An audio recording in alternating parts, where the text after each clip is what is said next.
Dear student, welcome back to our channel. तो आज के लेक्चर में हम देखेंगे फार्मास्यूटिकल माइक्रोबायोलॉजी का यूनिट सेकंड, जिसमें हम देखेंगे important question and their answer. तो इंपॉर्टेंट क्वेश्चन उनके आंसर को देखते हैं। चलिए, यूनिट सेकंड के पहला क्वेश्चन है कि discuss the principle and procedure of acid fast staining. तो सबसे पहले हम देखेंगे स्टेनिंग क्या होता है, फिर हम देखेंगे स्टेनिंग टेक्निक कितने टाइप्स के होते हैं, फिर हम देखेंगे एसिड फास्ट स्टेनिंग कहाँ से आया, एसिड फास्ट स्टेनिंग क्या होता है, उसके प्रिंसिपल और उनके प्रोसीजर। तो चलिए देखते हैं। सबसे पहले स्टेनिंग क्या होता है। तो स्टेनिंग मतलब स्टेन या पिगमेंट। स्टेन मतलब होता है पिगमेंट या कलर। जब हम किसी बैक्टीरिया को खुली आंखों से नहीं देख पाते हैं, not see by naked eye, तो उस बैक्टीरिया को देखने के लिए माइक्रोस्कोप से हम स्टेन या डाई का यूज करते हैं। स्टेन एक तरीके का कलर या डाई कहते हैं या इंडिकेटर होता है, जिनकी मदद से हम बैक्टीरिया को हाईलाइट करके उनके स्ट्रक्चर को और आसानी से देख लेते हैं। तो इससे हम बैक्टीरिया के साइज, शेप, अरेंजमेंट, प्रॉपर्टी और डिफ्रेंशिएट कर सकते हैं और पहचान सकते हैं। बैक्टीरिया को जानने के लिए हम यूज करते हैं। साथ साथ किसी भी माइक्रो ऑर्गेनिज्म को आसानी से पहचानने के लिए स्टेनिंग टेक्निक का यूज करते हैं।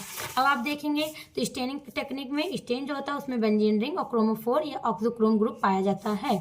और स्टेनिंग टेक्निक जो होता है वो विजुअलाइजेशन करने के लिए, देखने के लिए, डिफ्रेंशिएट पहचानने के लिए या सेपरेट अलग अलग करने के लिए बैक्टीरिया को यूज करते हैं। उनके मॉर्फोलॉजिकल कैरेक्टर, उनके सेलुलर स्ट्रक्चर को भी पहचानने के लिए बैक्टीरिया के स्टेनिंग टेक्निक को यूज करते हैं। तो बेसिकली क्या होता है स्टेनिंग टेक्निक, चलिए देखते हैं। जैसे मान लीजिए ये कोई बैक्टीरिया है। अब आपको इसमें अंदर क्या बैक्टीरिया आपको दिख रहा है? नहीं। लेकिन हम इसी के अंदर क्या करते हैं कि डाल देते हैं। क्या डालते हैं? कोई भी स्टेन, कोई भी कलर। अब जब हम स्टेन या कलर को डालते हैं तो यही बैक्टीरिया दिखने लगता है। ठीक, तो ये बैक्टीरिया जब दिखने लगता है फिर हम इसको वॉश करते हैं, तब भी ये बैक्टीरिया ऐसे ही दिखता रहता है। अभी जैसे ये पूरे में दिखेगा कलर, फिर इसको हम वॉश कर देते हैं। वॉश करने के बाद हम देखते हैं कि बैक्टीरिया के ऊपर जो कलर रहता है, जो स्टेन रहता है, वो नहीं हटता, केवल स्लाइड से क्लीन होता है। फिर ऐसे हम बैक्टीरिया को देखने की आसानी होती है। तो स्टेन मतलब कलर। जब हम किसी बैक्टीरिया को नहीं देख पाते तो उसमें हम कलर डालते हैं, स्टेन को डाल दिया। अब स्टेन को डालने के बाद धुल देते हैं, धुलने के बाद देखते हैं कि बैक्टीरिया आसानी से दिख जाता है। तो इस तरीके से स्टेनिंग करते हैं। अब अगर टाइप्स ऑफ स्टेनिंग टेक्निक देखेंगे तो दो टाइप का होता है, एक सिंपल स्टेनिंग, एक differential staining. Differential simple staining में हम केवल एक सिंगल स्टेन का यूज करते हैं, मतलब सिंगल कलर का। स्टेन मतलब कलर, कलर मतलब डाई। तो हम जिसमें एक कलर का यूज करते हैं, किसी एक डाई का यूज करते हैं, वो सिंपल होता है। वहीं डिफरेंशियल में दो या दो से ज्यादा कलर का यूज करते हैं और इसमें दो या दो से ज्यादा बैक्टीरिया को पहचान भी लेते हैं, तो इसको बोलते हैं डिफरेंशियल टेक्निक। वहीं दो से ज्यादा बैक्टीरिया को पहचानने के लिए हम दो टेक्निक को यूज करते हैं, या ग्राम स्टेनिंग टेक्निक या एसिड फास्ट स्टेनिंग टेक्निक। वहीं ग्राम स्टेनिंग टेक्निक दो तरीके का होता है, ग्राम पॉजिटिव, ग्राम नेगेटिव। वहीं एसिड फास्ट स्टेनिंग टेक्निक भी दो तरीके का होता है, acid fast and non acid fast.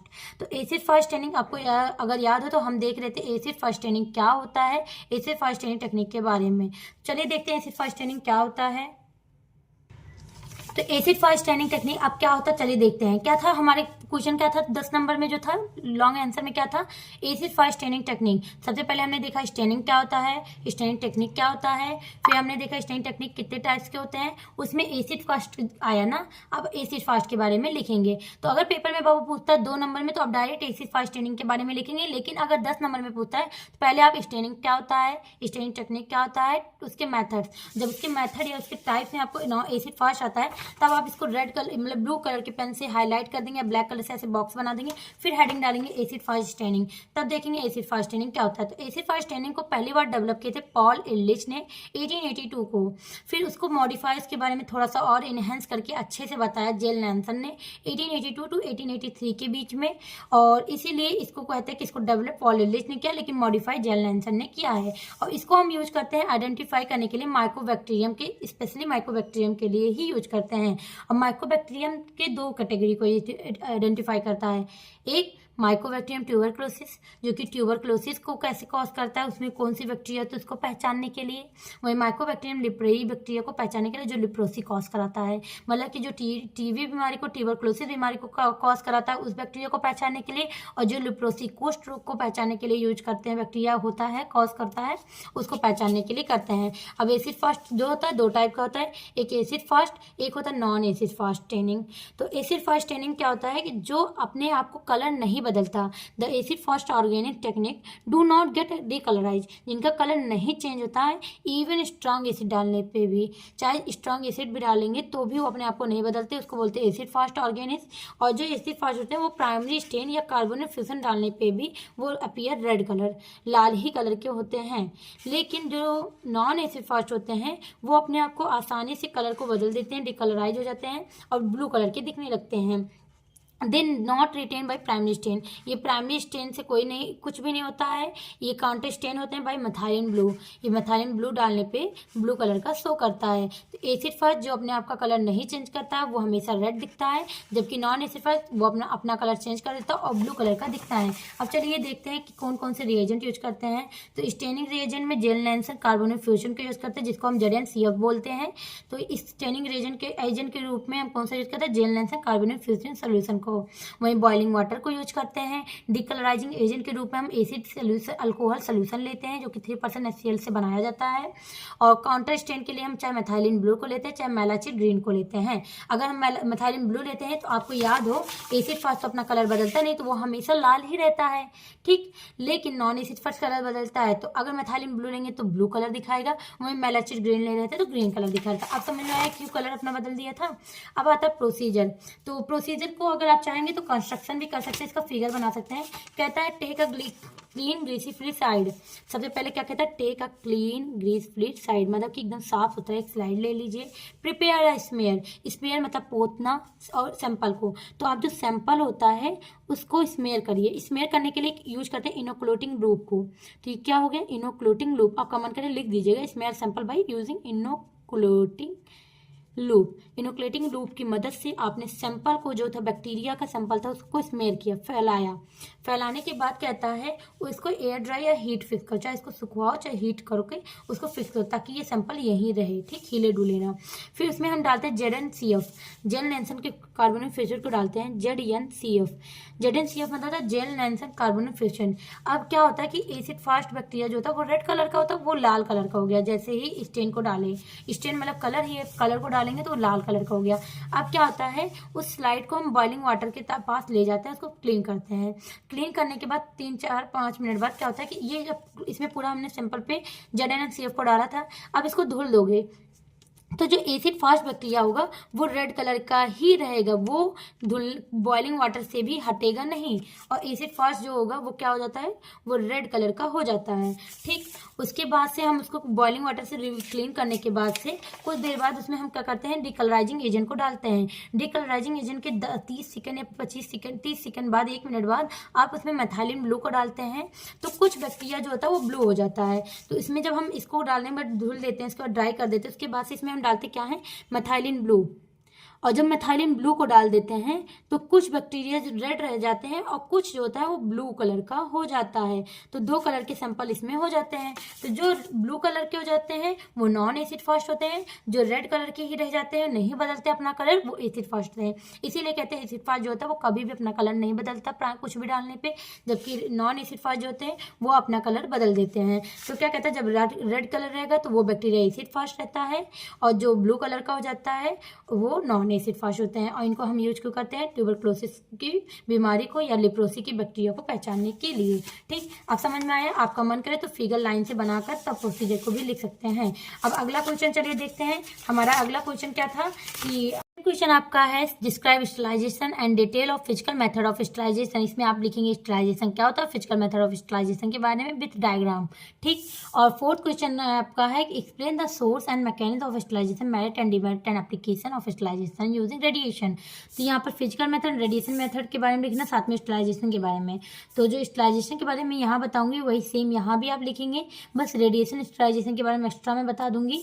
बाकी चलिए देखते हैं कैसे लिखते हैं। अगर लॉन्ग आंसर में आता है 10 नंबर में, सबसे पहले लिखेंगे स्टरलाइजेशन क्या होता है, उसके मेथड्स, फिर उसमें फिजिकल स्टरलाइजेशन को उठाकर फिर उसके बारे में लिखेंगे। तो स्टरलाइजेशन क्या होता है, स्टरलाइजेशन एक ऐसा प्रोसेस होता है जब किसी भी माइक्रो ऑर्गेनिज्म को कंप्लीटली मार देते हैं या किल कर देते हैं, उसको उस प्रोसेस को कहते हैं स्टरलाइजेशन। तो स्टरलाइजेशन एक प्रोसेस होता है जब किसी भी ऑब्जेक्ट में, मान लीजिए कोई सैंपल कुछ आप बना रहे हैं या कोई भी चीज़ है जिसमें कंप्लीटली माइक्रो ऑर्गेनिज्म को किल करना है, उसको बोलते हैं स्टरलाइजेशन। अब मान लीजिए ये कोई सैंपल है, इसमें आपका बैक्टीरिया पड़ गया है। अब इस बैक्टीरिया को कैसे किल करेंगे, तो या फिर आप इसको खूब हीट दे देंगे नीचे से, तो भी ये मर जाएगा, या फिर सूर्य की रोशनी पड़ेगा तब भी ये मर जाएगा, ठीक। या फिर इसको किसी भी ऐसे चीज़ में रख देते हैं जिसमें गर्म कर देते हैं, बॉयल कर देते हैं, और बैक्टीरिया इससे मर जाता है, ठीक। तो इस तरीके से आप इसको हीट करके इसको मार देते हैं। तो क्या कहते हैं कि किसी भी बैक्टीरिया को कम्प्लीटली फ्री कर देते हैं वायबल माइक्रो ऑर्गेनिज्म से, उसके स्पोर को ख़त्म कर देते हैं, और वो स्टेरिलाइजेशन होता है। तो यह प्रोसेस होता है जो रिमूव और किल करता है माइक्रो ऑर्गेनिज्म को, जैसे कि बैक्टीरिया को मारता है, फंगी को, वायरस को, इन सभी चीज़ों को, चाहे वो लिविंग सरफेस पे हो चाहे वो नॉन लिविंग सरफेस पे, दोनों पे वो मारता है, ठीक। स्टेरिलाइजेशन मीन्स स्टेराइल, मतलब कि किसी भी पार्टिकल, किसी भी चीज़ से रिमूव ऑल माइक्रो ऑर्गेनिज्म, सभी माइक्रो ऑर्गेनिज्म को ख़त्म कर देना। अब माइक्रो ऑर्गेनिज्म को ख़त्म क्यों करते हैं?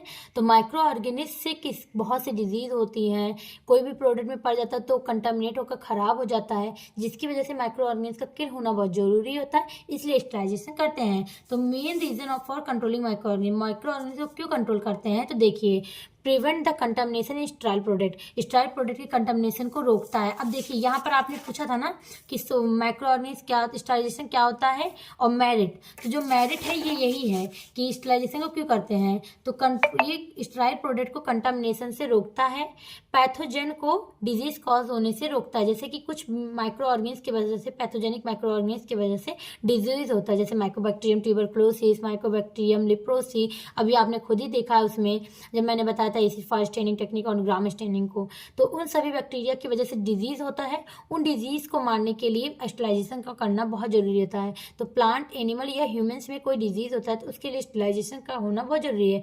अब स्टेरिलाइजेशन किसी ऑब्जेक्ट से हटाता है, ठीक है, जैसे कि कोई लिविंग सरफेस हो या नॉन लिविंग सरफेस हो, वहाँ से। तो स्टेराइल प्रोडक्ट करने के लिए, आप कंटामिनेशन को दूर करने के लिए आप स्टेरिलाइजेशन करते हैं, पैथोजेनिक माइक्रो ऑर्गेनिज्म को मारने के लिए स्टेरिलाइजेशन करते हैं। इसी तरह से कुछ फूड या कुछ फूड प्रोडक्ट में इस खराब हो जाता है माइक्रो ऑर्गेनिज्म की ग्रोथ की वजह से, तो उनको रोकने के लिए करते हैं। इसी तरीके से कुछ एंटीबायोटिक, एंजाइम, विटामिन में माइक्रोबियल कंटामिनेशन हो जाता है और वो खराब हो जाता है इंडस्ट्रियल प्रोसेस के थ्रू, तो उसमें क्या करते हैं, हम स्टेरिलाइजेशन करते हैं ताकि वो माइक्रो ऑर्गेनिज्म ग्रोथ ना कर पाए, एंटीबायोटिक, एंजाइम, विटामिन सही रहे, ठीक। इसी तरीके से कुछ एसेप्टिक एरिया जो होते हैं जहाँ पर स्टेराइल प्रोडक्ट बनते हैं, वहाँ पर कंटामिनेशन ना हो पाए, इसके लिए भी स्टेरिलाइजेशन करते हैं।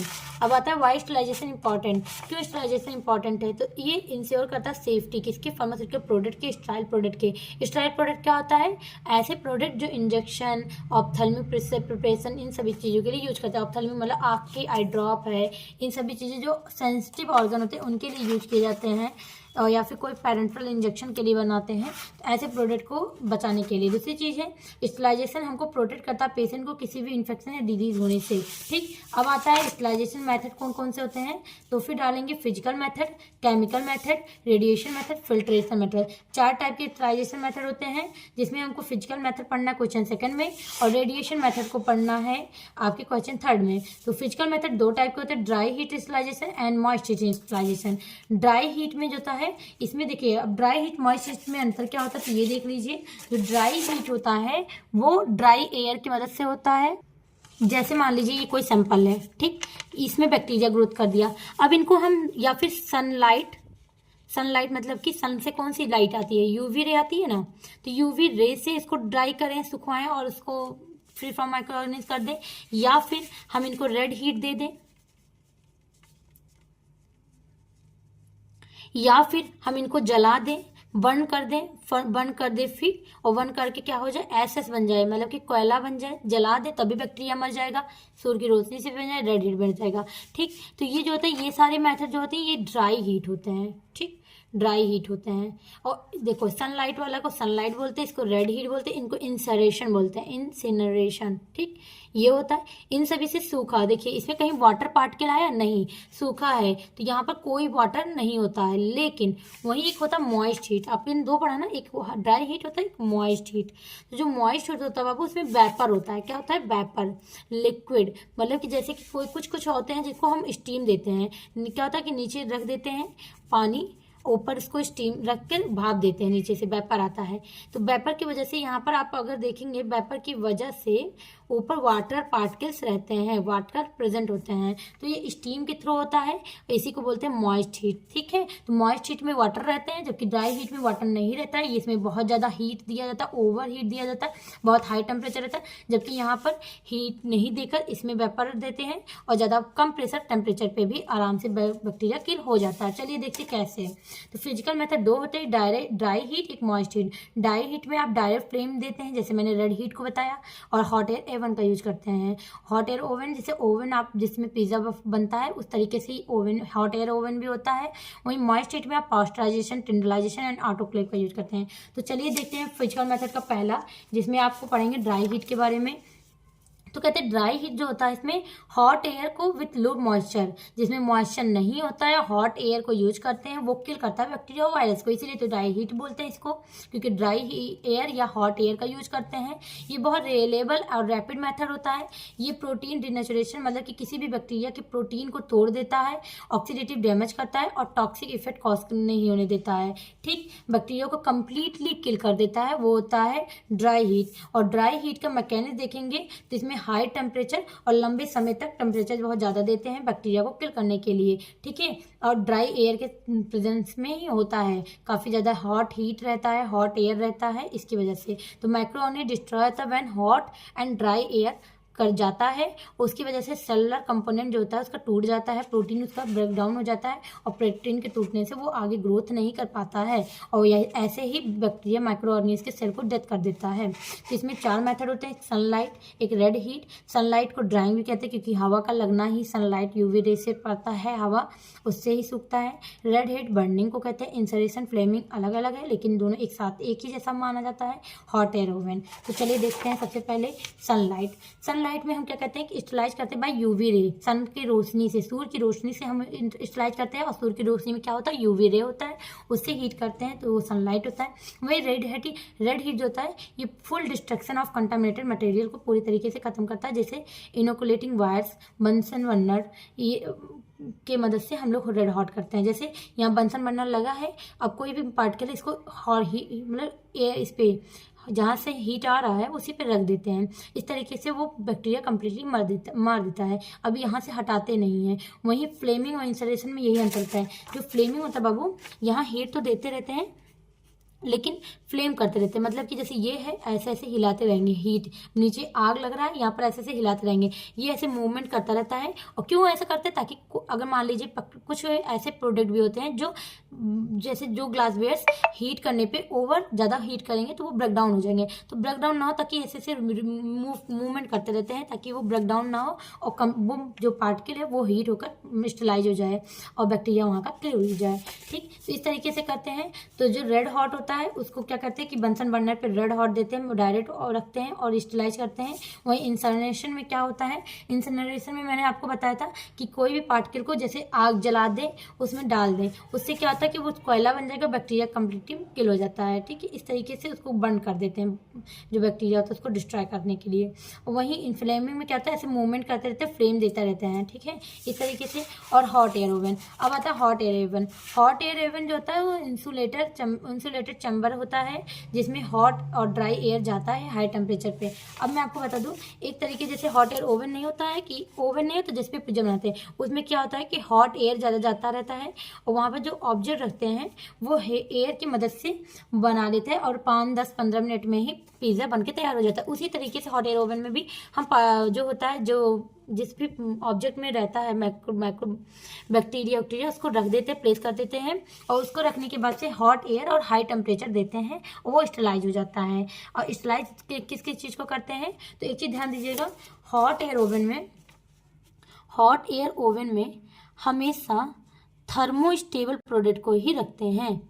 थर्मोस्टेबल क्यों, ऐसा जो हीट या टेम्परेचर पानी पे अपने आप को ख़त्म ना कर दे। ठीक, तो हमेशा थर्मोस्टेबल को रखेंगे, थर्मो सेंसिटिव नहीं रखते, नॉट थर्मो सेंसिटिव, अगर थर्मो सेंसिटिव होगा तो वो हीट पाते ही खराब हो जाएगा, ठीक, या फिर वो अपने आप को प्लास्टिक पिघल जाता है ना, उसी तरीके से। तो इसीलिए हम इसे थर्मोस्टेबल प्रोडक्ट करते हैं, जैसे glassware, scarf, scissor, spatula, इन सभी चीज़ों को। और इसमें नहीं रखते तो सर्जिकल ड्रेसिंग, वो बर्न हो सकता है, रबर, प्लास्टिक, ये सब जल सकते हैं, volatile and heat level substance को भी। क्यों? क्योंकि इसमें बहुत हाई टेम्परेचर और बहुत हॉट एयर और ड्राई एयर को देते हैं। इसी के जस्ट अपोजिट मॉइस्ट होता है, उसमें ज़्यादा ड्राई हॉट एयर नहीं दिया जाता, इसीलिए उसमें इन सभी चीज़ों को स्टलाइज कर सकते हैं। तो देख लीजिए, इसके बाद से आता है कि हॉट एयर ओवन को में ये नहीं रख सकते, ये रख सकते हैं। और हॉट एयर ओवन का जो प्रिंसिपल होता है वो किस पे डिपेंड करता है? ड्राई एयर और हाई टेम्परेचर पे। ड्राई और हॉट एयर और हाई टेम्परेचर पे दिया जाता है, इसी वजह से इसमें थर्मोस्टेबल प्रोडक्ट को ही रखते हैं, क्योंकि ये सेल के ऑक्सीडेशन प्रोसेस को या प्रोटीन को भी ब्रेक डाउन किल कर देता है कम्प्लीटली। अब एक चीज़ रखिएगा कि हॉट एयर ओवन में एक फॉर्मूला अपना लीजिए कि temperature is inversely proportional to time. ये फॉर्मूला होता है, ये आप मन करेगा पेपर में लिख लीजिएगा। जितना ज़्यादा टेम्परेचर देंगे उतने कम समय में प्रोडक्ट स्टरलाइज होगा, और जितना कम टेम्परेचर देंगे उतना ज़्यादा टाइम लगेगा प्रोडक्ट को स्टरलाइज होने में हॉट एयर ओवन में। किसमें? हॉट एयर ओवन में, ठीक। तो हॉट एयर ओवन में जैसे 160 डिग्री सेल्सियस देंगे तो 2 हावर लगेगा, वहीं 170 बढ़ा दिए टेम्परेचर को तो 1 हावर लगा, वहीं टेम्परेचर को और बढ़ा दिए 180 डिग्री सेल्सियस पे कर दिए तो 30 मिनट में ही प्रोडक्ट स्टरलाइज हो जाता है। ये इसका स्टैंडर्ड ऑपरेटिंग कंडीशन है। अब आता है पार्ट। तो हॉट एयर ओवन का एक फिगर बना लीजिएगा, उसमें डबल वॉल चैम्बर रहता है, इलेक्ट्रिक हीटर रहता है, थर्मोस्टेट होता है, और टेम्परेचर कंट्रोलर मतलब होता है टेम्परेचर को अपने हिसाब से कंट्रोल कर सकते हैं, 160, 170, 180 ऐसे कर सकते हैं। रैक होते हैं अलग अलग, थर्मोमीटर लगे रहते हैं, या डिजिटल मीटर भी लगा रहता है माप टेम्परेचर को बताने के लिए। और इसका एडवांटेज ये बहुत सिंपल होता है, सेफली यूज कर सकते हैं, मॉइस्चर कहीं से भी नहीं रहता, जंग नहीं लगता, कोरिजन नहीं लगता, टॉक्सिक नहीं होता है, मेटल ग्लास पाउडर के लिए बहुत सुटेबल होता है, जो हाई टेम्परेचर पे जले ना टूटे ना उनके लिए बहुत अच्छा होता है। डिसएडवांटेज, ये बहुत लंबा समय लेता है, लॉन्गर टाइम लेता है, और बहुत ज़्यादा हाई टेम्परेचर रहता है, जिसकी वजह से प्लास्टिक और रबर कभी कभी पिघल सकता है। इसके साथ में अगला आपको क्या बताएंगे? Moist heat. ड्राई हीट तो समझ में आ गया, अब आता है मॉइस्ट हीट। मॉइस्ट हीट वो होता है जिसमें वेपर बनता है। बाबू मैंने बताया था ना कि मॉइस्ट हीट जो होता है किलिंग तो करता है माइक्रो ऑर्गेनिज्म, लेकिन हॉट वाटर और स्टीम की मदद से। जब किसी भी बैक्टीरिया को किल करने के लिए हम स्टीम लेते हैं, मतलब कि जैसे मान लीजिए ये बैक्टीरिया है, इसको हम क्या करते हैं? वेपर देते हैं, नीचे से भाप देते हैं उसकी मदद से, तो वाटर का पार्टिकल इसमें भी जाता है और यहाँ पर वाटर प्रेजेंट होता है स्टीम की वजह से, तो वो होता है मॉइस्ट हीट, क्योंकि इसमें वाटर पार्टिकल प्रेजेंट होता है। तो हॉट वाटर और स्टीम की मदद से किसी भी बैक्टीरिया को हम जब स्टरलाइज करते हैं तो उसको मॉइस्ट हीट बोलते हैं। ये फास्टर होता है और कम टेम्परेचर लगता है, ठीक है। अभी पता भी चलेगा कि कैसे टेम्परेचर कम लगता है, समझाते ही। एज अ ड्राई हीट के देखा जाए, ड्राई हीट में बहुत हाई टेम्परेचर, बहुत हॉट एयर लग रहा था, लेकिन यहाँ पर कम लगता है, ठीक। और ये भी डीनेचुरेशन करता है, डिकॉगुलेशन करता है प्रोटीन का, ठीक है। अब आता है मॉइस्ट हीट, जो होता है वो 4 टाइप के होते हैं: ऑटोक्लेव, बॉइलिंग, पॉस्चराइजेशन एंड टेंडराइजेशन। तो चलिए देखते हैं। अब बॉइलिंग तो सबको नॉर्मली समझ में आ रहा है, जो हम घर पे करते हैं आमतौर पे, कि किसी भी चीज़ को उबालते हैं, जैसे पानी लेते हैं, अब ये कोई प्रोडक्ट है, पानी में इसको उबाल के इसको प्रोडक्ट को डाल देते हैं, उबल जाता है, अब इसमें पानी तो लगा ही रहता है, तो इस तरीके से किसी चीज़ को बॉयल करना बॉइलिंग होता है।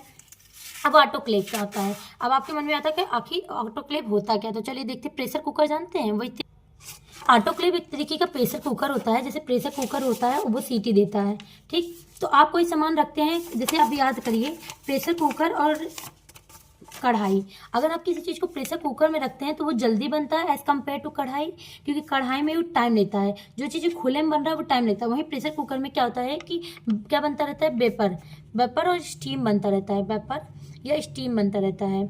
और यहाँ पर कम टेम्परेचर में, जो आधे घंटे में जो सब्जी बननी रहती है वो 15 मिनट में बनता है, मतलब कि टेम्परेचर भी कम लगता होगा और प्रेशर भी कम लगता है, और स्टीम और वेपर ज़्यादा लगता है और प्रोडक्ट जल्दी स्टरलाइज होता है। इसी तरीके से ऑटोक्लेव में भी क्या होता है, कम टेम्परेचर और प्रेशर में जल्दी बन जाता है ये कोई भी प्रोडक्ट, ठीक, जल्दी स्टरलाइज हो जाता है। तो ऑटोक्लेव एक तरीके का प्रेशर कुकर की तरह ही होता है। अब क्या होता है कि स्टीम अंडर प्रेशर, स्टीम जो होता है प्रेशर की तरीके से जाता है और मॉइस्ट हीट करता है। अब स्टरलाइजेशन जो होता है बैक्टीरियोलॉजिकल प्रोडक्ट के लिए होता है और डायरेक्ट स्टीम हम देते हैं। अब इसका प्रिंसिपल देखिए, तो प्रेशर जितना ज़्यादा, boiling point of water raises, जितना ज़्यादा, अगर देख लीजिए, अगर टेम्परेचर ज़्यादा करेंगे तो प्रेशर भी ज़्यादा होगा, अगर प्रेशर कम करेंगे तो टेम्परेचर भी कम रहेगा। इस तरीके से स्टीम देकर हम प्रोडक्ट को स्टरलाइज करते हैं, तो इसमें होता है ऑटोक्लेव। ठीक, अब चलिए देखते हैं ऑटोक्लेव काम कैसे करता है। तो ऑटोक्लेव पे कैसे काम करता है तो इसको देखते हैं चलिए। तो ऑटोक्लेव में क्या होता है कि 121 डिग्री सेल्सियस पे 50 प्रेशर पे और 15 से 20 मिनट में स्टरलाइज कर देता है। अब क्या होता है कि ऑटोक्लेव क्या होता है, एक तरीके का प्रेशर कुकर की टाइप का होता है। अब इसमें क्या होता है कि एक चैम्बर ले लेते हैं, ठीक है, ऑटोक्लेव के लिए आपने एक ले लिया प्रेशर कुकर। ठीक, अब उसको क्या होता है स्टीम जनरेट करते हैं, उसमें जो आइटम है, जो सामान, उसको रखते हैं, स्टीम को जनरेट करते हैं। स्टीम जनरेट होने के बाद से जब वो हीट होने लगता है तो टेम्परेचर और प्रेशर को सेट कर दीजिए और टाइम के हिसाब से वो सेट हो जाता है। सेट करने के बाद से वो हीट ट्रांसफ़र होता है, नीचे से ऊपर एक एक स्टेप बढ़ता रहता है और धीरे धीरे पूरे प्रोडक्ट तक वो स्टीम पहुंचा देता है। पूरे होल ऑटोक्लेव में स्टीम हो जाता है और हॉट स्टीम की वजह से किल हो जाता है जर्म्स, और प्रेशर की रिलीज होने के बाद से उसको हम बाहर निकालते हैं, जो bacteria free from micro organism हो जाता है। ठीक, माइक्रो ऑर्गेनिज्म से किल हो जाता है उसमें। ठीक, अब आता है कि क्या, प्रिपेयर आइटम। पहले आइटम जो है उसको ले लीजिए, उसको लोड करिए, ऑटोक्लेव में रख दीजिए, फिर मशीन को सेट करिए। किस पे करिए, अभी स्टैंडर्ड साइकिल मैंने क्या बताया था, 121 डिग्री सेल्सियस पे 15 पास्कल्स पे 15 से 20 मिनट में स्टरलाइज होता है। तो उसको सेट कर दीजिए। सेट करने के बाद स्टार्ट करते हैं। स्टीम जो होता है वो जितना वेपर फ्लो होता है, जितना ज़्यादा स्टीम ऊपर जाता है उतनी जल्दी वो प्रेशर बनाता है। प्रेशर बनाने के बाद से उसको रख देते हैं और उसको देर बाद वो स्टरलाइज हो जाता है और बाहर निकाल लेते हैं। रिमूव आइटम को बाहर निकाल लो। इसमें एडवांटेज क्या होता है, kill all type of germ, हर तरीके के जर्म्स को ये मारता है, यहाँ तक कि हर तरीके के स्पोर को भी मार देता है। फास्टर होता है, ड्राई हीट में बहुत टाइम लग रहा था लेकिन इसमें नहीं है, क्योंकि अब यही समझ लीजिए, कढ़ाई में टाइम लगता है सब्जी बनाने में, कुकर में नहीं।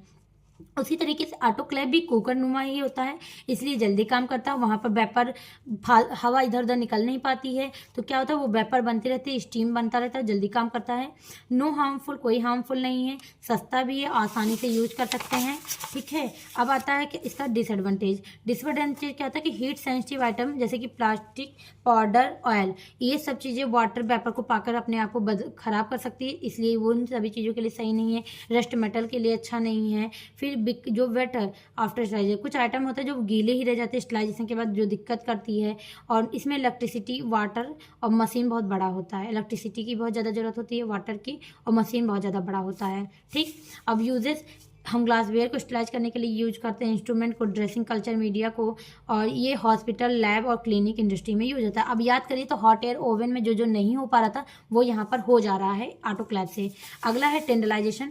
टेंडलाइजेशन को बहुत धीरे धीरे स्टरलाइजेशन प्रोसेस होता है। क्यों, इसीलिए इसको बोलते हैं स्लो स्टरलाइजेशन, क्योंकि इसमें पहले बार एक बार करते हैं, फिर दोबारा करते हैं, तीसरी बार में जाकर वो स्टरलाइज होता है। तो क्या कहता है, टेंडलाइजेशन एक स्लो स्टरलाइजेशन मेथड होता है, जो कि material that can not handle by high heat, जो बहुत हाई हीट से नहीं स्टरलाइज होता, वो इससे होता है। ये हीट करते हैं 100 डिग्री सेल्सियस पे और 30 मिनट के लिए, 3 बार में, ठीक, 3 दिन में। पहली हीटिंग जो होती है वो नॉर्मल बैक्टीरिया को मारती है, उसके स्पोर को उसका स्पोर सर्वाइव करता है। फिर बाद में वो स्पोर चेंज होता है नॉर्मल बैक्टीरिया में, फिर उसको किल करती है। नेक्स्ट डे हीटिंग करते हैं, फिर वो उसको मारता है। ऐसे 3 बार साइकिल चलती रहती है। और ये यूज किसके लिए करते हैं, शुगर, जिलेटिन, इन सभी चीज़ों के लिए। बहुत स्लो होता है, ऑटोक्लेव से भी बहुत स्लो होता है, ऑटोक्लेव की अपेक्षा ही बहुत ज़्यादा स्लो होता है। वहीं पास्चराइजेशन जो होता है, ये जो होता है प्रोसेस होता है, ये जो होता है घर के बनी हुई चीज़ों को या मिल्क या लिक्विड को हीट करने के लिए यूज करते हैं। शॉर्ट टाइम में किल करता है माइक्रो ऑर्गेनिज्म को और बिना चेंज करे उसके टेस्ट को, इसीलिए घर के प्रोडक्ट के लिए ये यूज होता है, क्योंकि ये चेंज नहीं करता उसके टेस्ट को। और ये 63 डिग्री सेल्सियस पे 30 मिनट में और 15 सेकेंड में, 63 डिग्री सेल्सियस पे 30 मिनट में हीट करता है। इसी तरीके से स्टरलाइजेशन होता है। और ये जो ड्रिंक करने वाली प्रोडक्ट या घर पे होते हैं उनके लिए होता है। ये सेल्फ लाइफ को बढ़ाता है और स्पोर को लेकिन नहीं मारता है, क्योंकि घर पे हीट करने वाली जैसे प्रोडक्ट होते हैं, जैसे दाल, दूध, कुछ भी बना रहे हैं उस सभी प्रोडक्ट को वही होते हैं पास्चराइजेशन। तो यहाँ से आपका dry heat and moist heat complete होता है, मॉइस्ट हीट कंप्लीट होता है और ड्राई हीट। अगर किसी को कोई दिक्कत हो तो पूछिएगा। बाकी आपका ये जो क्वेश्चन था कि स्टरलाइजेशन क्या होता है, detail physical and method of sterilization with diagram, autoclave का और हॉट एयर ओवन का डायग्राम जरूर बना लीजिएगा। इसमें 2 इंपॉर्टेंट था स्टरलाइजेशन प्रोसेस में, मैंने बताया था फिजिकल मेथड में ड्राई एंड मॉइस्ट।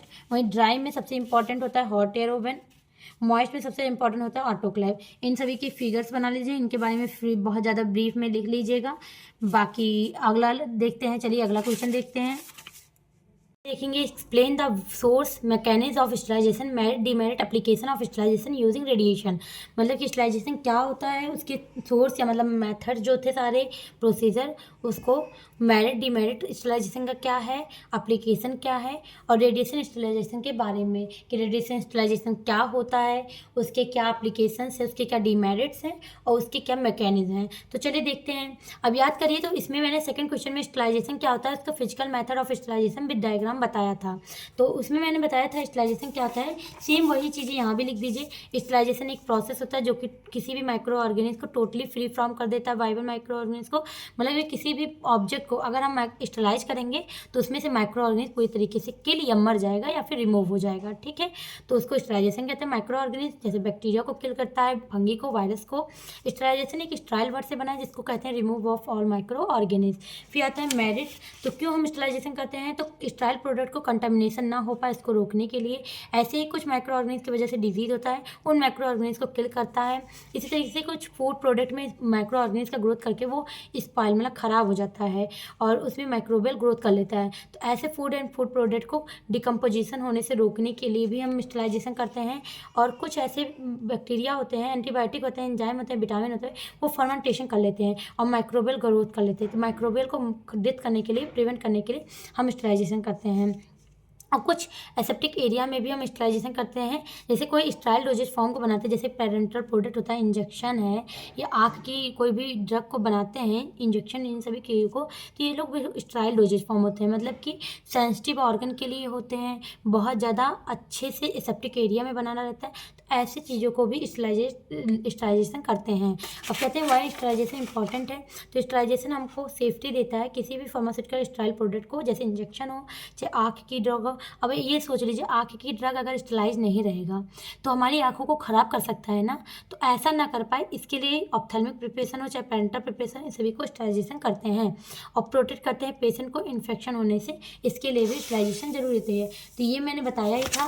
फिर स्टरलाइजेशन के मेथड्स आइए तो, या फिर सोर्स ऑफ स्टरलाइजेशन, कौन कौन से सोर्स होते हैं जिससे स्टरलाइजेशन हम करते हैं। मेथड ऑफ स्टरलाइजेशन या प्रोसीजर यही है। फिजिकल मेथड, फिजिकल में मैंने बताया था ड्राई हीट जिसमें डायरेक्ट फ्लेम और हॉट एयर ओवन होता है। वहीं मॉइस्ट हीट में पास्चराइजेशन, टिंडलाइजेशन एंड ऑटोक्लेव होते हैं। केमिकल मेथड में हम गैसियस का यूज करते हैं, फॉर्मल्डिहाइड या फिर एथालाइन ऑक्साइड का यूज करते हैं। वहीं डिसइंफेक्टेंट का क्रिसॉल या फिनॉल यूज करते हैं। फिर रेडिएशन मेथड में हम रेडिएशन को कोल्ड स्टरलाइजेशन मेथड भी कहते हैं और इसी को इसमें हमको पढ़ना भी है, इसी के बारे में लिखना ही है थर्ड क्वेश्चन में। Ionising and non ionising radiation या यूवी रे या अल्फा बीटा गामा रे से स्टरलाइज करते हैं। और फिल्ट्रेशन या मैकेनिकल मेथड, जैसे कि मैं फिल्टर करके किसी भी माइक्रो ऑर्गेनिज्म को रिमूव करना, तो asbestos filter, sinter glass and filter candle होते हैं। ये 4 मेथड होते हैं जिसमें हमको क्या पढ़ना था इस क्वेश्चन में। तो क्वेश्चन ध्यान से देखें। तो रेडिएशन के बारे में मेरिट डिमेरिट क्या होता है, एप्लीकेशन, इन सभी चीज़ों। तो रेडिएशन और को कोल्ड स्टरलाइजेशन मेथड बोलते हैं। तो चलिए देखते हैं डायरेक्ट किस पे, टाइम वेस्ट किए बिना रेडिएशन को। फिजिकल, केमिकल और फिल्ट्रेशन का सारा तो जानते ही हैं, हमको यहाँ पे रेडिएशन देखना है। तो रेडिएशन मेथड जो होता है इसको कोल्ड स्टरलाइजेशन प्रोसेस भी कहते हैं। इसमें जो एनर्जी ट्रांसमिट होता है, जैसे किसी भी बैक्टीरिया को हम वहाँ पर हीट करके मार रहे थे फिजिकल मेथड में, या हीट कर रहे थे या बॉयल करके मार रहे थे, या फिर उसको डायरेक्ट फ्लेम करते थे या उसको जला देते थे, इन सभी तरीके से बैक्टीरिया को मार रहे थे। लेकिन अब यहाँ पर हम रेडिएशन रेज को पास कराएंगे और रेडिएशन की वजह से बैक्टीरिया मरती है। अब जैसे याद करिए तो हम लोग कैंसर डिजीज में देखते हैं रेडिएथेरेपी देते हैं जिसके थ्रू रेडिएशन के थ्रू बैक्टीरिया या सेल की ग्रोथ को मारता है। तो रेडिएशन एक अच्छा मेथड होता है, ये कोल्ड स्टरलाइजेशन मेथड होता है। इसमें एनर्जी ट्रांसमिट करते हैं वेरियस फॉर्म में और वो रेडिएशन के फॉर्म में जाता है। और वो रेडिएशन कौन कौन से होते हैं, ionising radiation, non ionising radiation, alpha beta gamma, X-ray, gamma ray, cathode ray, इन सभी चीज़ों से इलेक्ट्रॉन बीम को पास करके इन सभी थोड़ा सा रेडिएशन को पास करते हैं और वो सेल की ग्रोथ को, सेल की बैक्टीरिया को कम्प्लीटली मार देता है। यहाँ तक कि डीएनए के स्ट्रक्चर को, oxidative damage, protein damage, enzyme तक को मार देता है। तो क्या कहते हैं, it is possible to sterilize a heat sensitive substance. मतलब कि जो चीज़ हीट करने से नहीं मर रहा था वो रेडिएशन से आसानी से मर सकता है। ठीक है, ये पॉसिबल है। ऐसे भी चीज़ों को जो हीट सेंसिटिव था, हीट से नहीं मर रहा था, वो रेडिएशन मेथड से मर सकता है। ये फूड इंडस्ट्री और फार्मास्यूटिकल इंडस्ट्री में बहुत ज़्यादा यूज किया जाता है। इसमें हाई एनर्जी रेडिएशन पास करते हैं जो कि माइक्रो ऑर्गेनिज्म को डिस्ट्रॉय कर देता है। ये मेडिकल प्रोडक्ट, फार्मास्यूटिकल प्रोडक्ट या फूड प्रोडक्ट के लिए यूज होता है। ये सबसे ज़्यादा यूज किया जाता है क्योंकि ये बहुत अच्छा इफेक्टिव होता है और ये पेनिट्रेट एंड पैकेजिंग में भी बहुत ज़्यादा यूज किया जाता है। ये बिना हीट, बिना केमिकल के मदद के ये स्टरलाइज करता है और सबसे ज़्यादा अच्छा भी माना जाता है रेडिएशन को। रेडिएशन जो स्टरलाइजेशन होता है इसमें आयनाइजिंग रेडिएशन जाता है और रेडिएशन किसी भी कंपाउंड, जिस भी ऑब्जेक्ट को हम किल करने के लिए ये डालते हैं, यूज करते हैं, उस ऑब्जेक्ट पे रेडिएशन जाता है, उसके डीएनए और सेलुलर स्ट्रक्चर को तोड़ देता है, ब्रेक डाउन कर देता है और ख़त्म कर देता है और उसको इनएक्टिव कर देता है। इस तरह रेडिएशन काम करता है। अब आपको मैंने क्या बोला था, इसमें हमको देखना था मेरिट, तो आपको पता चल गया कि स्टरलाइजेशन का क्या मेरिट है। मैकेनिक्स चलिए देखते हैं कि कैसे काम करता है। सोर्स आपने देख ही लिया है कि मेथड ऑफ स्टरलाइजेशन जो था, तो मैकेनिक्स क्या कहता है कि आयनाइजिंग रेडिएशन, जैसे आप किसी सैंपल को पुट किए, पहले रखिए कि जैसे आपने पढ़ा तो उसमें ऑटोक्लेव में कि पहले एक सैंपल को ले लीजिए, सैंपल को पुट कीजिए, उसके बाद से उसमें आयनाइजिंग रेडिएशन को पास कराइए, रेडिएशन जाएगा वो सैंपल पे पड़ेगा, फिर डिस्ट्रॉय कर देगा माइक्रो ऑर्गेनिज्म को और ये डीएनए को भी डैमेज करता है, ऑक्सीडेशन ऑफ प्रोटीन को भी खत्म करता है, प्रोटीन को कम्प्लीटली डेथ कर देता है, एंजाइम को। अगर इन सभी चीज़ों को डेथ कर देगा तो एक डेथ जो सेल था माइक्रो ऑर्गेनिज्म का, एक सेल से दूसरा सेल नहीं बन पाएगा और जब वो ग्रोथ नहीं कर पाएगा उसकी ग्रोथ को ही स्टॉप कर देता है। इस तरीके से माइक्रो ऑर्गेनिज्म कम्प्लीटली इनएक्टिव हो जाता है और ये जनरेट करता है फ्री रेडिकल को, जिसकी वजह से सेलुलर डैमेज होता है। आपको पता है फ्री रेडिकल की वजह से सेल की सेलुलर डैमेज होता ही है, तो वो सेल को डैमेज कर देता है और रेडिएशन सबसे हार्ड होता है। इसीलिए आपको पता है रेडिएशन थेरेपी जहाँ भी जिस चीज़ में दिया जाता है उसमें पूरे स्पोर तक को मार देता है। इसलिए ये किस किस चीज़ों में यूज होता है, एप्लीकेशन, अभी पूछा था ना, एप्लीकेशन एंड डीमेरिट को ही लिमिटेशन बोलते हैं। तो चलिए देखते हैं एप्लीकेशन है कि मेडिकल डिवाइस के लिए स्टरलाइजेशन के लिए हम यूज करते हैं, फार्मास्यूटिकल ऑइंटमेंट या सर्जिकल कंटेनर को भी यूज करते हैं, स्टरलाइज करने के लिए इसका रेडिएशन का यूज करते हैं, फूड इरेडिएशन के लिए भी यूज करते हैं, टिश्यू ग्राफ्ट के लिए, बायोलॉजिकल मटेरियल के लिए और कुछ लेबोरेटरी सप्लाईज के लिए भी यूज होता है। अब इसमें लिमिटेशन क्या है कि क्या दिक्कतें हैं, क्या डीमेरिट्स हैं। तो प्लास्टिक इसमें नहीं हो पाता रेडिएशन में। कभी कभी प्लास्टिक अपने आप को चेंज कर देता है या पिघल सकता है या अपने आप को चेंज कर देता है। और कुछ फार्मास्यूटिकल हैं, बायोलॉजिकल इसमें इक्विपमेंट है या कुछ सेफ्टी कंट्रोल चीज़ें हैं जो नहीं हो पाते हैं, बाकी सब चीज़ें हो जाती हैं। तो ये इसकी लिमिटेशन है। तो यहाँ से ये क्वेश्चन जो है इसको लिख लीजिएगा। पहले मैंने क्या बताया कि स्टरलाइजेशन क्या होता है ये लिखेंगे, फिर इसके वेरियस सोर्स जो था, ये सोर्स में आप ये लिख देंगे, सोर्स में ये मेथड पूरा लिख डालेंगे सोर्स में। उसके बाद से आता है कि मेरिट क्या है, तो ये सारे रीजंस हैं क्यों स्टरलाइजेशन करते हैं, ये भी है। फिर आता है कि रेडिएशन के बारे में दीजिए, तो रेडिएशन के बारे में उसके टाइप्स देख लीजिए, तो ये हैं उसके मैकेनिज्म, उसके एप्लीकेशन के बाद उसके लिमिटेशन। इससे यहाँ से ये टॉपिक खत्म होता है। अब अगला क्वेश्चन हम देखेंगे, देखते हैं अगला क्वेश्चन जो इंपॉर्टेंट है, important question and their answer में अगला क्वेश्चन आपका होता है कि write about Gram staining in detail with its principle and procedure. तो ग्राम स्टेनिंग टेक्निक को लिखने से पहले आप लिखेंगे स्टेनिंग क्या होता है और स्टेनिंग टेक्निक के मेथड्स कौन कौन से हैं। फिर वहाँ से आप ग्राम स्टेनिंग को बॉक्स में करेंगे, फिर आप डालेंगे ग्राम स्टेनिंग के बारे में। जैसे एसिड फास्ट में लिखे थे वैसे डेक्टो इसमें भी लिखेंगे। सबसे पहले आप डालेंगे स्टेनिंग के बारे में। स्टेनिंग मतलब स्टेन डाई, वो हाईलाइट करता है माइक्रो ऑर्गेनिज्म को, फिर उससे आसानी से हम देखकर जान जाते हैं। माइक्रो ऑर्गेनिज्म को आइडेंटिफाई करने के लिए यूज करते हैं। उसके बाद से आप डालेंगे इसके types, simple and differential, gram staining, acid fast. तो ग्राम में ग्राम पॉजिटिव, ग्राम नेगेटिव, जैसे आपने एसिड फास्ट में मैंने पढ़ाया वैसे इसको लिख लीजिएगा। उसके बाद आप हेडिंग डाल दीजिएगा ग्राम स्टेनिंग। फिर चलिए देखते हैं ग्राम स्टेनिंग टेक्निक क्या होता है। तो जो ग्राम स्टेनिंग टेक्निक है उसको पहली बार डिस्कवर किया गया था डेनिश फिजिशियन द्वारा, डॉक्टर हैंस क्रिश्चियन ग्राम। उन्होंने अपने ही नाम पे दिया था ग्राम स्टेनिंग टेक्निक को, क्रिश्चियन ग्राम ने 1884 में। वो क्यों था, ये ग्राम स्टेनिंग टेक्निक है जो बहुत ज़्यादा फंडामेंटली और वाइडली यूज किया जाता है। क्यों, बैक्टीरिया को आइडेंटिफाई और अलग करने के लिए, डिफ्रेंशिएट करने के लिए। ठीक, अब ये टेक्निक जो होता है वो मॉडिफाई किया गया था साइंटिस्ट द्वारा, इसका रिजल्ट जो था वो, जिसका रिजल्ट जो होता है वो हैकर एंड कोन्स द्वारा आया था, इसीलिए इसको modified by scientist but test result was obtain by Hucker and Conn. मतलब दिया तो क्रिश्चियन ग्राम द्वारा गया था लेकिन इसका रिजल्ट जो हकर एंड कॉन्स द्वारा आया था। अब ग्राम स्टेनिंग टेक्निक जो होता है दो होता है, gram positive and gram negative. अब एक चीज़ जान लीजिए, जैसे मान लीजिए ये बैक्टीरिया है, ये बहुत ज़्यादा मोटा है, बहुत ज़्यादा मोटा है, तो ये ग्राम पॉजिटिव होगा। ठीक, अब इसमें सब कुछ जैसे जैसे होता है वैसे रहेगा। तो बहुत मोटा है तो ग्राम पॉजिटिव है, ये बहुत मोटा रहता है। वही ग्राम निगेटिव बैक्टीरिया जो था वो एक दो होता है लेयर, इसमें एक आउटर लेयर एक इनर लेयर। वहीं आउटर लेयर जो होता है वो फॉस्फोलिपिड से बनता है, फॉस्फोलिपिड, और अंदर का लेयर पेप्टिडोग्लाइकोन से बनता है, पेप्टिडोग्लाइकोन। ठीक, पेप्टिडोग्लाइकोन ग्लाइकोन, और ये बहुत पतला होता है, थिन होता है, और ये होता है ग्राम निगेटिव बैक्टीरिया, ग्राम निगेटिव। और ये जो होता है ये भी पेप्टिडोग्लाइकॉन से बनता है, इसमें फाइटोलिपिड नहीं होता, पेप्टिडोग्लाइकॉन से बनता है। लेकिन इस बैक्टीरिया में फॉस्फोलिपिड नहीं होता, इसमें 2 लेयर होता है, एक होता है फॉस्फोलिपिड का पेप्टिडोग्लाइकॉन, लेकिन पेप्टिडोग्लाइकॉन का सिंगल लेयर और एक सिंगल लेयर फॉस्फोलिपिड का होता है, जबकि ये काफ़ी ज़्यादा थिक होता है, पेप्टिडोग्लाइकॉन से ही बनता है।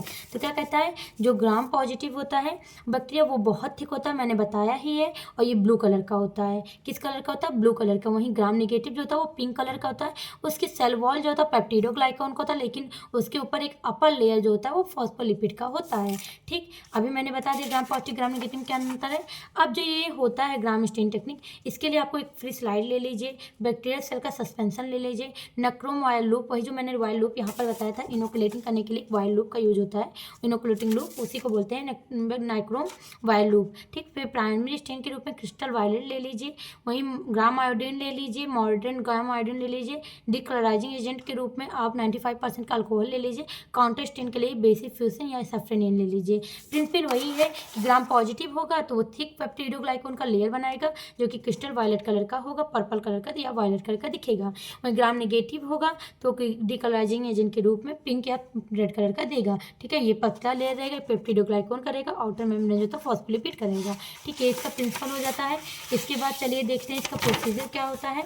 तो प्रोसीजर वही कहता है कि आप एक क्लीन ग्रीस फ्री स्लाइड ले लेंगे। जैसे मैंने पहले बताया था कि एक स्लाइड को ले लीजिए, आप उस स्लाइड को लेकर इसमें सैंपल को स्मेयर कर लीजिए। आपने क्या किया, एक स्लाइड ले लिया, उसमें हमने क्या किया, क्लीन ग्रीस फ्री स्लाइड लिया, smear sample by nichrome wire loop. आपने नाइक्रोम वायल लूप की मदद से सैंपल को स्मेयर कर दिया। अब सैंपल को यहाँ पर स्मेयर कर दो। स्मेयर करने के बाद उसको एयर ड्राई या हीट कर दो। फिर उसमें 1 ग्राम आयोडीन को डालो। ठीक, ग्राम आयोडीन डालो या फिर क्रिस्टल वाइट पोटेशियम आयोडेट का सैंपल, दोनों एक साथ डाल दो। ठीक, 1 मिनट तक रखो, फिर इसको धुल दो। अब इसको धुलने के बाद से डिकलराइजिंग एजेंट जो होता है एथेनॉल की मदद से इसको धुल देंगे। तो धुलने के बाद से अगर आप इसमें सफ्रेनिन डालते हैं तो क्या होता है कि पहले से जब आप ग्राम आयोडीन को डाले थे या क्रिस्टल वायलेट या प्लस पोटेशियम आयोडेट का सैंपल डालेंगे तो ब्लू कलर का रहता है। और अगर कार्बोनिल फ्यूसिन या सफ्रेनिन डालते हैं, इसको धुलने के बाद से कार्बोनिल फ्यूसिन को डालते हैं तो कुछ बैक्टीरिया जो होगा वो पिंक कलर में कन्वर्ट या रेड कलर में दिखेगा, तो जो ऑलरेडी ब्लू कलर का था। क्या मैंने बोला कि फिर स्लाइड को लिया, आपने इसको नाइक्रोमार से सैंपल को डाला। सैंपल को डालने के बाद आप ग्राम आयोडीन या फिर crystal violet plus potassium iodide को डालते हैं। पहले ये डालते हैं, 1 मिनट बाद ये डालते हैं, दोनों को डालते हैं तो कुछ बैक्टीरिया जो होता है वो ब्लू कलर का हो जाता है। सपोज ये ब्लू कलर, ये क्या है, ब्लू है, और ये रेड है, ये क्या होगा, रेड होगा। तो कुछ बैक्टीरिया ब्लू कलर का हो जाता है, बाकी सैंपल ऐसे रहता है। अब इसको आप क्या कहते हैं, धुल देते हैं, डिकलराइजिंग एजेंट की मदद से इसको एथेनॉल से धुल देते हैं। फिर वॉश करने के बाद वाटर से इसमें आप सेफ्रेनिन को डालते हैं। क्या डाल देते हैं, इसको डाले ही थे, अब इसी में क्या डाल देते हैं, सेफ्रेनिन। तो जब आप इसको वॉश करते हैं तो जो ये ब्लू कलर वाला बैक्टीरिया रहता है, बैक्टीरिया नहीं वॉश होता है, बैक्टीरिया ऐसे ब्लू ही रहता है। और फिर सेफ्रेनिन डालने के बाद फिर धुल लेते हैं। देखिए, सेफ्रेनिन डाला फिर धुल दिया तो कुछ बैक्टीरिया इसमें रेड रह जाते हैं, कुछ ऐसे होंगे, यहाँ पर ऐसे हो जाएंगे। तो ये क्या हो गया, ये रेड हो गया और ये जो था ब्लू हो गया। तो कुछ रेड और कुछ ब्लू हो जाते हैं। जो बैक्टीरिया रेड कलर के रहते हैं वो रहते हैं ग्राम नेगेटिव, वहीं जो बैक्टीरिया ग्राम पॉजिटिव होते हैं वो ब्लू या वायलेट कलर का रहता है। इससे हम आसानी से बैक्टीरिया को आइडेंटिफाई कर लेते हैं कि कौन से ग्राम पॉजिटिव बैक्टीरिया है, कौन से ग्राम नेगेटिव है। तो इस तरीके से हम इसको करते हैं। इसकी मदद से हम इसी आसानी से कॉजेटिक एजेंट को पहचान जाते हैं। मॉर्फोलॉजिकल कैरेक्टर को भी बैक्टीरिया के पहचान जाते हैं कि बैक्टीरिया थिक है कि थिन है, ब्लू है कि यह है, फॉस्फोलिपिड बन है उसके लेयर में कि पेप्टिडोग्लाइकॉन है, इन सभी चीज़ों को पहचान जाते हैं। साथ में हम डायग्नोसिस करते हैं बैक्टीरिया के को, और आइडेंटिफाई और क्लासीफाई करने के लिए बैक्टीरिया की ग्राम स्टेन टेक्निक बेस्ट है। तो ग्राम स्टेन टेक्निक यहाँ से कंप्लीट होता है। और अगर 10 नंबर में पूछता है तो आप डायरेक्टली ऐसे लिख लेंगे, और अगर 2 नंबर में पूछता है तो आप सिर्फ ग्राम स्टेन टेक्निक क्या होता है, इनकी ग्राम पॉजिटिव ग्राम नेगेटिव के बारे में मन करे तो प्रोसीजर का 2-3 स्टेप लिख दीजिए, बाकी यहाँ से होता है कंप्लीट। अब अगला क्वेश्चन आपका रहेगा। तो चलिए अब देखते हैं आखिरी क्वेश्चन फार्मास्यूटिकल माइक्रोबायोलॉजी का। क्वेश्चन ये है कि explain IMVIC test used for identification of bacteria. तो बैक्टीरिया को आइडेंटिफाई करने के लिए IMVIC टेस्ट को यूज करते हैं, उसके बारे में देखते हैं। तो IMVIC टेस्ट बाबू ये है, IMVIC टेस्ट को बोलते हैं biochemical test for identification of bacteria.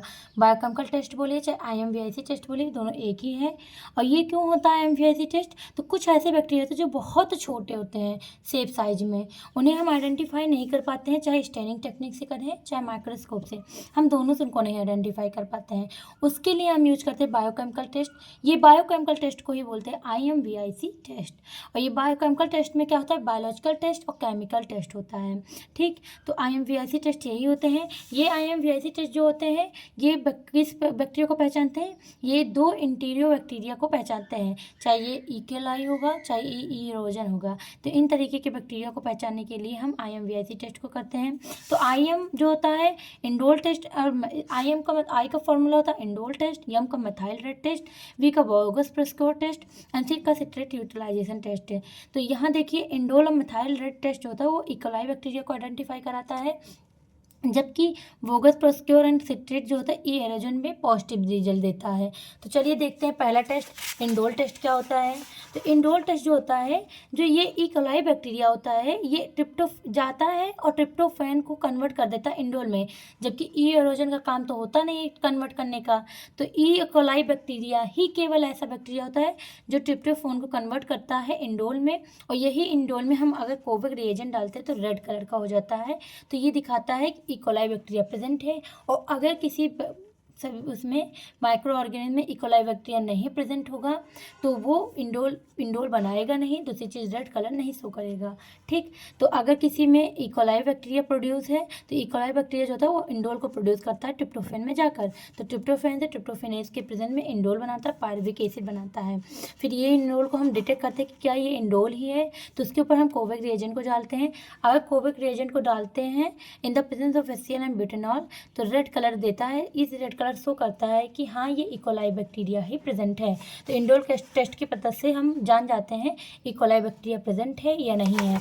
ये देखिए मीडियम हम लेते क्या है, इंडोल ट्रिप्टोफैन ब्रॉथ ले लेते हैं, कोविक रिएजेंट ले लेते हैं और प्रोसीजर स्टार्ट करते हैं। तो हम इंडोल ट्रिप्टोफैन ब्रॉथ में या फिर पेप्टोन वाटर कल्चर दोनों में से किसी एक में माइक्रो ऑर्गेनिज्म को डालते हैं। माइक्रो ऑर्गेनिज्म को डालने के बाद से 48 से 96 घंटे के बाद 48 to 96 आवर के बाद 37 डिग्री सेल्सियस पे रखते हैं।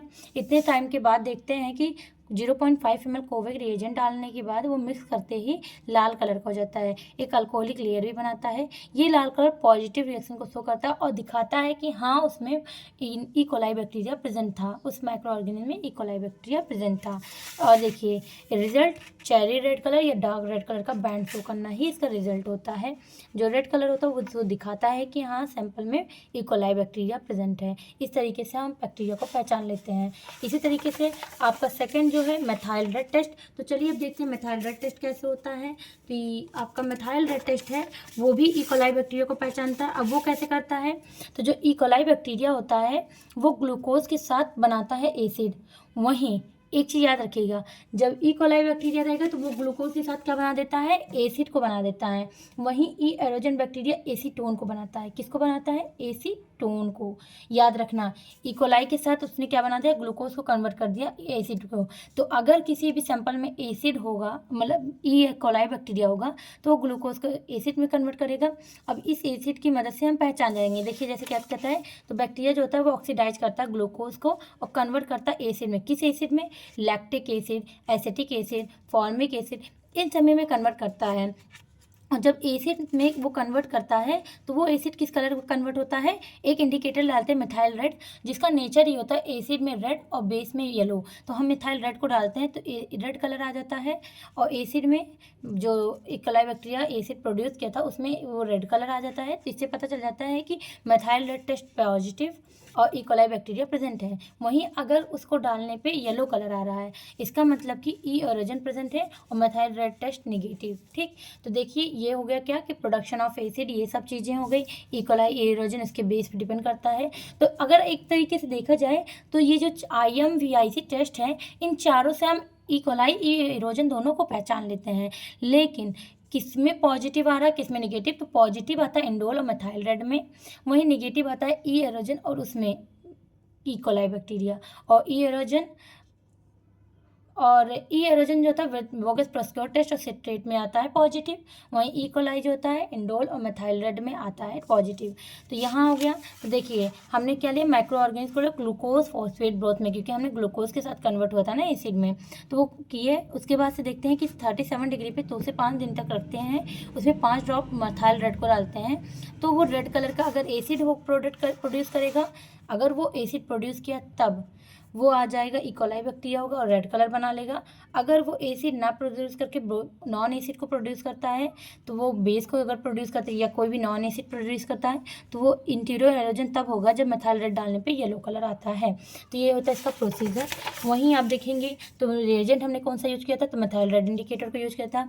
मेथाइल रेड बोगस प्रोस्क्योर टेस्ट ब्रोथ को यूज करते हैं, कभी कभी ग्लूकोज फॉस्फेट ब्रोथ को यूज करते हैं, और मैक्सिमम हम ग्लूकोज फॉस्फेट ब्रोथ को ही यूज करते हैं। रिजल्ट अगर एमआर पॉजिटिव था तो रेड कलर आया था ना, क्योंकि वो एसिड में कन्वर्ट किया था ग्लूकोज को, तो स्टेबल एसिड था, लैक्टिक एसिड। अभी आपने एसिड का एग्जांपल भी देखा था। ये कौन कौन से बैक्टीरिया को पहचानता है, E coli, Proteus and Salmonella typhi का बैक्टीरिया को। वहीं एमआर नेगेटिव जो होता है येलो कलर को दिखाता है, इससे पता चलता है कि इसमें एसिड नहीं था। वो ई एरोजन बैक्टीरिया को पहचानता है। इसी तरीके क्लेविसिला निमोनिया बैक्टीरिया को पहचानता है इस तरीके से। अब इसका लिमिटेशन क्या होता है, दिक्कत क्या इस चीज़ से है, तो चलिए देखते हैं। Not use fresh culture because fresh culture give incorrect result. तो इसमें जो होता है, जो हम लोग ग्लूकोज फॉस्फेट ब्रोथ को यूज करते हैं, वो फ्रेश कल्चर को और सैंपल को यूज करते हैं, माइक्रो ऑर्गेनिज्म को डालते हैं, उसमें फ्रेश कल्चर नहीं होना चाहिए, वो लंबे समय तक रखा हुआ होना चाहिए, क्योंकि वो सही रिजल्ट नहीं देता है। दूसरी चीज़ है कि MR test inoculate with fresh glucose phosphate broth should interrupted after 48 hour. देखो एक टाइम आवर दिया है बाबू, उतने पर ही रखिएगा, जैसे 2 to 8 डेज या इससे ज़्यादा नहीं रखते, इससे कम भी नहीं करते, क्योंकि उससे पहले वो ग्रोथ नहीं करता, इनोकुलेट नहीं कर पाता सही से, ये कह रहा है। ठीक, अगला देखिए क्या है। अगर अब अगला देखेंगे तो आपका अगला टेस्ट कौन सा था, बोगस प्रोस्क्योर टेस्ट। तो अब देखते हैं बोगस प्रोस्क्योर टेस्ट को। तो बोगस प्रोस्क्योर टेस्ट क्या है, तो बोगस प्रोस्क्योर टेस्ट वो होता है, कहता है जब बैक्टीरिया जो होता है कार्बोहाइड्रेट ग्लूकोज से फर्मेंट करता है, तो वो प्रोड्यूस करेगा एसीटोन। मैंने बताया था कि सारे बैक्टीरिया एसिड नहीं बनाते, ई कोलाई बैक्टीरिया ही सिर्फ एसिड बनाते हैं। वहीं आकर ई एरोजन बैक्टीरिया होगा तो वो ग्लूकोज से एसीटोन बनाता है। एसीटोन का कौन सा कैटेगरी, एसिटाइल, मेथाइल, कार्बियोल, ये सब in the presence of alkali और ऑक्सीजन। तो ये एसीटोन जो बनाता है, ये दिखाता है कि इस सैंपल में ई एरोजन बैक्टीरिया है। तो क्या कहता है, ये डिटेक्ट करता है ऑर्गेनिज्म में अगर एसीटोन प्रोड्यूस होता है तो वो क्या रहता है, ई एरोजन बैक्टीरिया। देखो इसमें यही होता है कि अगर ई बनाता है एसीटोन तो रेड कलर का हो जाता है। किस रिएजेंट को डालते हैं यहाँ पर, तो अगर एजेंट देखेंगे तो 2 सोल्यूशन होता है, एक bogus procure agent A and bogus procure agent B. इन तरीके के रिएजेंट को यूज करते हैं। वहीं वेगस प्रोस्क्योर एजेंट ए में 5% अल्फा नेप्थॉल इन एथेनॉल में कम करके बनाते हैं, वहीं 40% KOH का सोल्यूशन बनाते हैं, तो बोगस प्रोस्क्योर एजेंट बी होता है। अब अगर इसका प्रोसीजर देखेंगे तो हम टेस्ट माइक्रो ऑर्गेनिज्म को किस में लेते हैं, मेथाइल रेड बोगस प्रोस्क्योर ब्रोथ में, जैसे हम मेथाइल रेड वाले में लेते थे सेम ऐसे इसमें भी ले सकते हैं, या फिर जैसे उसमें हमने ग्लूकोज फॉस्फेट ब्रोथ को लिया था सेम ऐसे ले लेते हैं। अब एक चीज़ और, इसको इनकोवेट सेम ऐसे ही करते हैं, उतने ही समय के लिए करते हैं। 1 ml इसमें कल्चर डालते हैं क्लीन टेस्ट ट्यूब का। कल्चर डालने के बाद 15 ड्रॉप हम रिएजेंट को जैसे डाले तो वैसे डाल देते हैं, और रेड कलर अच्छा है। अब अगर आप देखेंगे तो बोगस प्रोस्क्योर में और मेथाइल रेड में कोई अंतर ही नहीं था। बस क्या था कि अगर हम बैक्टीरिया को लिए, सैंपल को लिए, सपोज ये चाहे ई कोलाई बैक्टीरिया होगा, इसमें 2 चीज़ें हो सकती है, या फिर ई कोलाई बाबू या फिर ई एरोजन। अब हम कैसे जानेंगे कि ई कोलाई है कि ई एरोजन, अगर हमने सैंपल को लिया और हमने इसमें ग्लूकोज में किया, ठीक, ग्लूकोज में डालें तो ये 2 चीज़ें बनाएगा, या फिर एसिड बनाएगा या फिर एसीटोन बनाता है फर्मेंटेशन करके।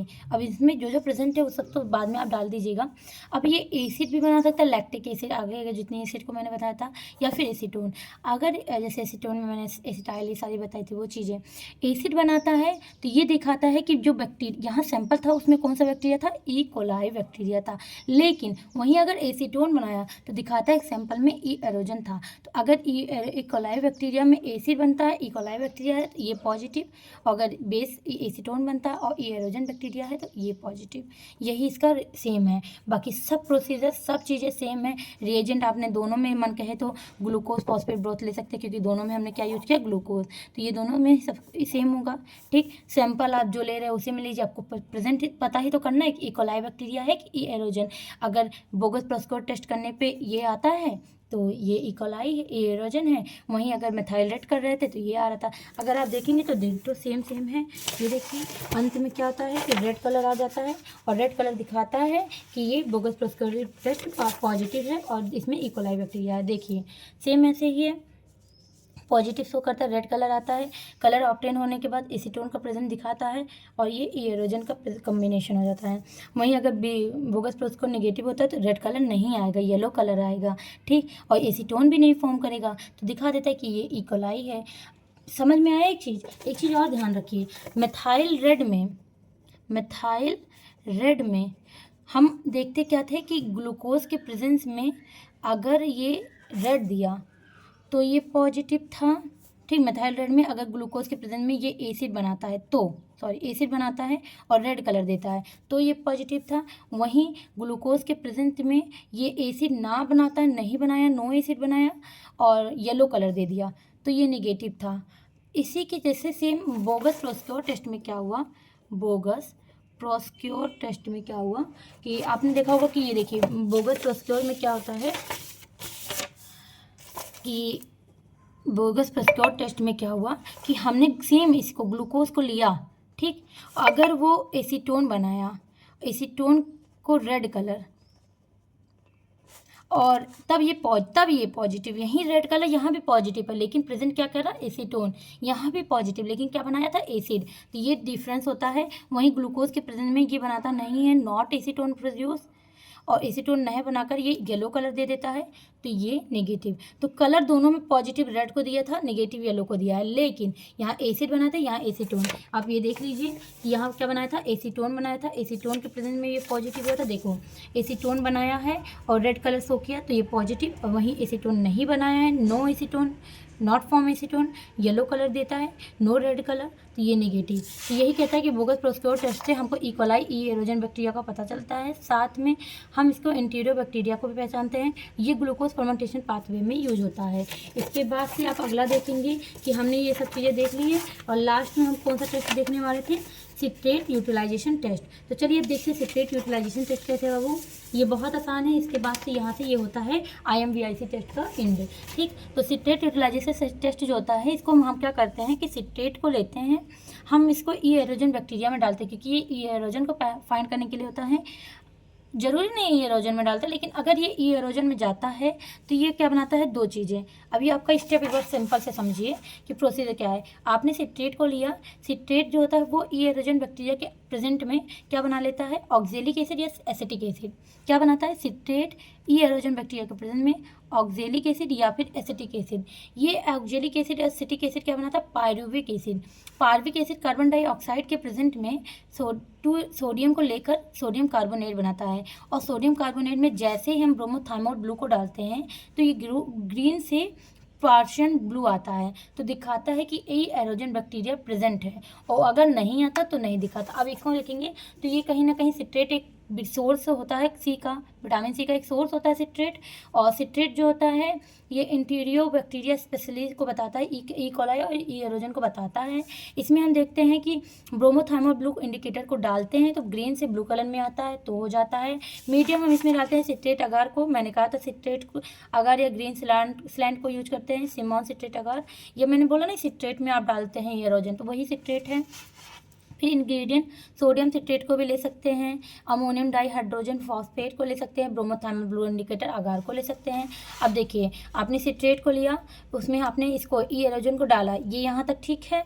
इनोकुलेट करने के बाद से आप देखते हैं कि ऑक्जेलिक एसिड और एसिटिक एसिड बनाता है, लेकिन 48 आवर के बाद 37 डिग्री सेल्सियस पे जब ये ऑक्जेलिक एसिड और एसिटिक एसिड को बनाता है तो ये दोनों मिलके क्या बनाता है, पायरुविक एसिड और कार्बन डाइऑक्साइड।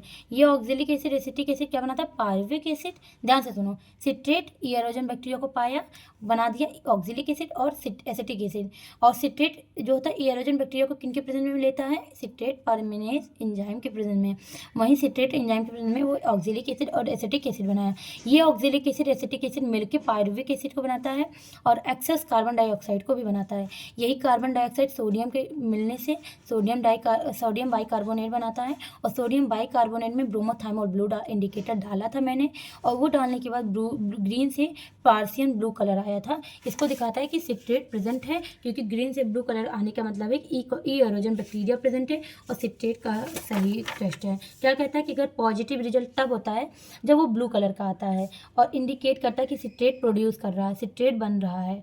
ठीक, तो ये होता है, ये पहचानता है इंटीरियो बैक्टीरिया को, निमोनिया के बैक्टीरिया को, साल्मोनेला को, सिट्रोबैक्टर को। ठीक है, वहीं ई जो निगेटिव रिजल्ट आता है वो ग्रीन कलर में ही रह जाता, कलर नहीं बदलता, नहीं ग्रोथ करता है, ई एरोजन का पॉजिटिव नहीं दिखाता है, और ये एस्केरिया कोलाई बैक्टीरिया को पहचानता है। नोट याद रखना कि यूज़ आ लाइट इनोकुलम, बहुत हल्का इनोकुलम करना, बहुत लंबे समय तक नहीं करना है।